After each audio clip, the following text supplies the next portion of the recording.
Hi friends, welcome back to sweety logs. ఈరోజు recipe వచ్చేసి కొర్రలతో దోశలు ప్రిపేర్ చేసుకుందామండి. హెల్త్కి చాలా మంచివి.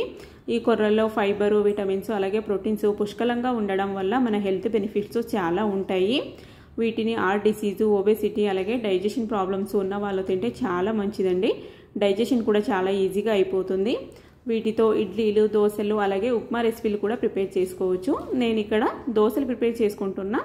ఈ దోశలు ప్రిపేర్ చేసుకోవడానికి 1.5 గ్లాసు ఈ గ్లాస్తో కొర్రలు యాడ్ చేసుకుంటున్నా. అలాగే అర గ్లాస్ అన్ని సాబ్దాన్ బియ్యం యాడ్ చేసుకుంటున్నా. ఒక చిటికెడన్ని మెంతులు యాడ్ చేసుకుంటున్నా. ఈ విధంగా వేసుకుంటే దోశలు మంచి కలర్లో అలాగే చాలా టేస్టీగా వస్తాయి.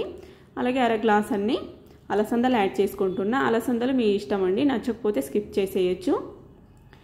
ఈ విధంగా వాటర్ యాడ్ చేసుకొని చెయ్యి ఆడించుకుంటూ నీట్గా వాష్ చేసుకుంటే అయిపోతుంది. అందులో ఏమన్నా ఉంటే డస్ట్ పార్టికల్స్ పోవడానికి చెయ్యి ఆడిస్తూ వాష్ చేసుకోవాలి.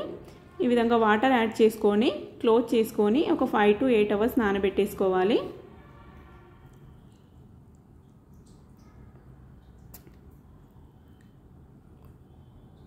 చూడండి, నేను 5 అవర్స్ నానబెట్టేసుకున్నా. 5 అవర్స్కి ఈ విధంగా నానేయి.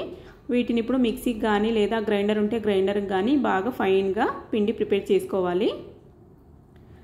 దోశ బ్యాటర్ లాగా చాలా బాగా ఫైన్గా వేసుకోవాలండి, బరకగా వేసుకోవద్దు.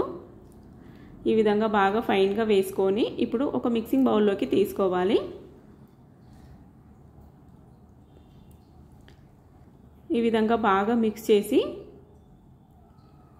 మొత్తం బాగా మిక్స్ చేయాలి. ఈ విధంగా మొత్తం మిక్స్ చేసి క్లోజ్ చేసి ఓవర్ నైట్ పెట్టేసుకుంటే ఈ విధంగా పులుస్తుంది. లేదంటే ఒక 8 to 10 అవర్స్ పెట్టేసుకున్నా సరిపోతుంది. ఈ విధంగా బాగా పులిస్తేనే దోశలు మంచి టేస్టీగా అలాగే కలర్ఫుల్గా వస్తాయి.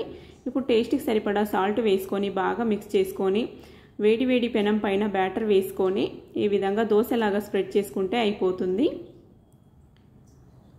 ఇవి టేస్ట్ కూడా చాలా బాగుంటాయండి. చిన్నపిల్లల నుంచి పెద్దవాళ్ళ వరకు ఎవరైనా తినచ్చు. డైజెషన్ ప్రాబ్లం కూడా ఉండదు, ఈజీగా డైజెషన్ అయిపోతుంది. ఈ విధంగా ఒక సైడ్ కాలాక రెండో సైడ్ టర్న్ చేసుకొని కాల్చుకుంటే అయిపోతుందండి.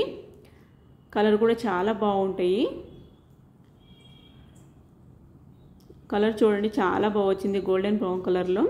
ఈ విధంగా అన్ని దోశల్ని ఇదే విధంగా ప్రిపేర్ చేసుకొని సర్వ్ చేసుకుంటే అయిపోతుంది. ఈ విధంగా పైన ఆయిల్ యాడ్ చేసుకొని సైడ్స్ కూడా బాగా కాల్చుకోవాలండి. మనం పెనంని అడ్జస్ట్ చేసుకుంటూ దోశ పెద్దగా వేసుకుంటే సైడ్లు కూడా కాలవు కదా, బాగా అడ్జస్ట్ చేసుకుంటూ ఈ విధంగా బాగా కాల్చుకుంటే అప్పుడే టేస్ట్ చాలా బాగుంటాయి. వీటిని లేడీస్ ప్రాబ్లము పీసీఓడి, పీసీఓఎస్ అని అంటారు కదండి, ఆ ప్రాబ్లమ్స్ కూడా చాలా మంచివి. ఇవి తీసుకుంటే ఆ ప్రాబ్లమ్స్ కూడా పోతాయి. ఈ రెసిపీ మీకు నచ్చినట్లయితే లైక్ చేయండి, షేర్ చేయండి. ఇలాంటి రెసిపీస్ కోసం మా ఛానల్ని సబ్స్క్రైబ్ చేసుకోండి. అలాగే పక్కనున్న గంట సింబాల్ని ప్రెస్ చేస్తే మేము పెట్టే వీడియోస్ నోటిఫికేషన్ ద్వారా మీరు ఫస్ట్గా చూడొచ్చు. Thank you for watching.